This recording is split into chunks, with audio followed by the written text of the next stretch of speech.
Pemirsa, usai ditetapkan sebagai tersangka kasus tudingan ijazah Jokowi, Roy Suryo tampak santai menyikapi. Kubu Roy Suryo CS pun rajin beradu argumen dan meyakini memenangkan perkara. Di sisi lain, pihak yang satu juga percaya diri berada di atas angin. Lantas kejutan seperti apa yang akan tersaji? Selengkapnya dalam Benang Merah, Gaduh Tak Berujung.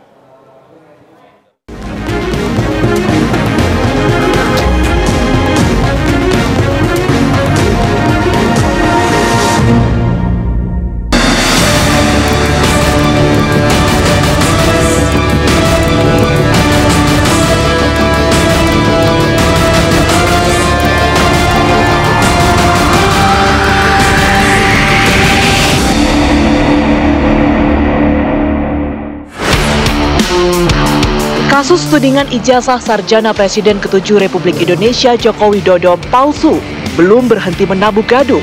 Kedua kubu bersaing beradu nyaring seakan mengklaim diri sebagai pihak yang bakal memenangi perkara. Beragam argumen digaungkan, dalil-dalil dijabarkan. Persoalannya, riuh silang pendapat ini tidak hanya bersinggungan dengan isu hukum, namun juga politik. Hukum aksi reaksi pun bicara. Nyaring tuntutan agar ijazah asli yang dipergunjingkan ini ditunjukkan, direspons dengan menutupnya rapat-rapat. Alhasil perkara yang semestinya sangat mungkin disudahi dengan cara simpel, justru didorong menjadi ruwet. Itu menjadi gaduh kan karena banyak irisannya ya, ada irisan politiknya, bukan hanya isu hukum saja. Semakin gaduh juga karena strategi litigasi yang dilakukan oleh pihak Pak Jokowi. Apa maksudnya strategi litigasi? Pertama, strategi litigasinya itu menyerang balik juga di bulan April. Menyerang balik itu artinya melaporkan langsung ya, secara pribadi melaporkan tadi pencemaran nama baik, undang-undang ITE. Itulah yang kemudian menjadi bergulir. Itu yang pertama. Yang kedua, strategi yang kedua adalah keputusan untuk tidak menampilkan atau tidak menunjukkan ijazah aslinya kepada terlapor. Itu nggak salah. Itu nggak salah. Memang tidak ada kewajiban itu. Ya, karena tadi kita lihat kewajiban itu adalah diberikan kepada polisi untuk pembuktian. Nah, tetapi strategi ini kemudian menjadi pemicu ya, pemicu kegaduhan itu. Satu demi satu proses hukum bergulir. Kubu Roy Suryo CS pun dinilai seakan dalam posisi terdesak usai ia dan 7 nama lainnya ditetapkan Polda Metro Jaya sebagai tersangka. Apalagi Roy Suryo dikotakan di klaster 2 dengan pasal berlapis dan ancaman pidana lebih berat, yakni hingga 12 tahun penjara. 2 nama lain di klaster ini yakni Rismon Hasiholan Sianipar dan Tifauziah Tiasuma atau Dr. Tifa.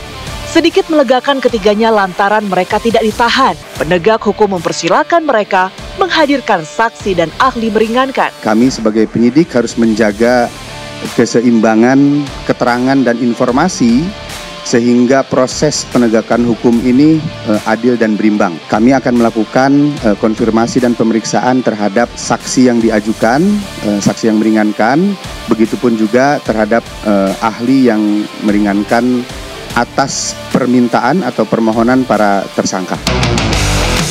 Kubu Roy Suryo tampaknya melihat ada sejumput celah untuk berkilah. Selembar kertas yang diperkarakan ini semestinya klaim keabsahannya dapat dibuktikan secara menyeluruh dan berimbang. Apa esensi daripada saksi dan ahli meringankan yang akan kami hadirkan? Ketika kita bicara terkait dengan 28 ahli yang sudah diperiksa oleh Polda Metro Jaya, maka kami akan mengajukan beberapa ahli yang bisa memberikan pendapat lain. Ya, ingat, ahli itu dia memberikan keterangannya berdasarkan keilmuannya. Jadi tidak memihak secara material, ya, tidak memihak kepada kubu Pak Jokowi, juga tidak memihak juga kepada kami. Soal saksi yang meringankan dan ahli yang meringankan. Kalau secara normatif itu oke, sekarang persoalannya secara realitanya bagaimana? Secara realita, KUHP ini agak basa-basi memberikan itu karena dia tidak menjelaskan soal akses kepada barang bukti. Apa maksudnya tadi? Dalam konteks ini kepada ijazah aslinya. Kalau ahli dari Polda Metro menguji tinta, melihat, mengkomparasi, mempunyai akses terhadap barang bukti itu, dan sementara ahlinya Bang Sanghaji nggak punya, maka value-nya atau nilai pembuktiannya tuh berbeda jauh. Ya, itu. Yang kedua, ahlinya Bang Sanghaji ini harus paling tidak menjelaskan atau menangkal 2 argumentasi. Pertama, argumentasi bahwa ijazah ini palsu secara substansi, artinya prosesnya. Betul nggak Pak Jokowi kuliah mengerjakan tugas? Polisi sudah punya keterangan dari otoritas UGM. Rektor sudah berkali-kali bicara itu. Bagaimana menyatakan bahwa UGM ini bohong? Artinya harus membuktikan ada persekongkolan nih UGM ini. Nah ini nggak gampang ini. Ahli apa yang bisa menerangkan seperti itu? Saksi apa yang bisa menerangkan seperti itu? Serangannya adalah ijazah palsu dalam konteks kertasnya atau fisiknya. Nah kalau tidak ada akses kepada barang bukti, pasal 65 itu ya akan jadi cuman angan-angan aja, exercise-nya. Jadi formalitas aja dikasih, teori, didengerin secara formalitas, tapi tidak akan pernah changing the game kalau ini pertandingan. Di atas kertas, pihak pelapor dipandang di atas angin. Sedangkan bagi kubu Roy Suryo CS, jika akses pada ijazah yang diperkarakan tetap dibatasi dan itu membuat permainan tidak akan berubah, maka adakah peluang yang masih memungkinkan mereka olah? Kesimpulan-kesimpulan seperti itu nggak bisa ditarik hari ini gitu. Karena gini, kenapa kami ingin menghadirkan ahli? Karena ingat, laporan Pak Joko Widodo itu kan sebetulnya adalah terkait dengan dugaan tindak pidana pencemaran nama baik, fitnah. Kemudian ada beberapa pasal siluman, pasal-pasal bemper, kami sebut pasal bemper, itu kemudian diikutkan dalam LP Pak Joko Widodo, yaitu pasal 32 dan 35 Undang-Undang ITE yang ancaman pidananya 8 tahun sama 12 tahun penjara sehingga bisa dilakukan dasar penahanan. Kemudian juga ada pasal penghasutan 160 KUHP dan 28 ayat 2 Undang-Undang ITE. Nah pasal-pasal ini kan harus dibuktikan, unsur-unsur pidananya harus clear gitu. Ingat, hukum pidana itu yang kita cari adalah kebenaran material.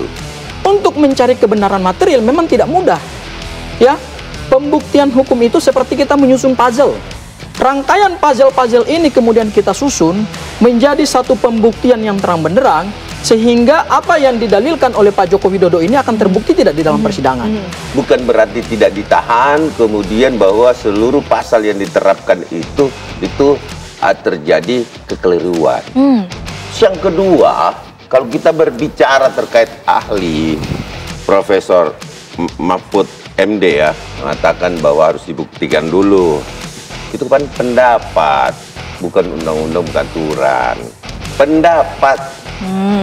Nah, pendapat dia, ya kan, bisakah digunakan oleh hakim? Bisakah digunakan oleh polisi? Bisakah digunakan oleh jaksa? Ya kan? Nah, mereka punya rule sendiri. Diketahui Polda Metro Jaya telah melakukan pemeriksaan perdana terhadap Roy Suryo CS usai mereka ditetapkan sebagai tersangka. Lebih dari 9 jam, Roy Suryo memberikan keterangan kepada penyidik. Langkah selanjutnya, kubu Roy Suryo berencana menghadirkan saksi dan ahli meringankan. Upaya ini pun dipandang sebagai cara Roy Suryo CS lolos dari lubang jarum. Bagaimana peluangnya?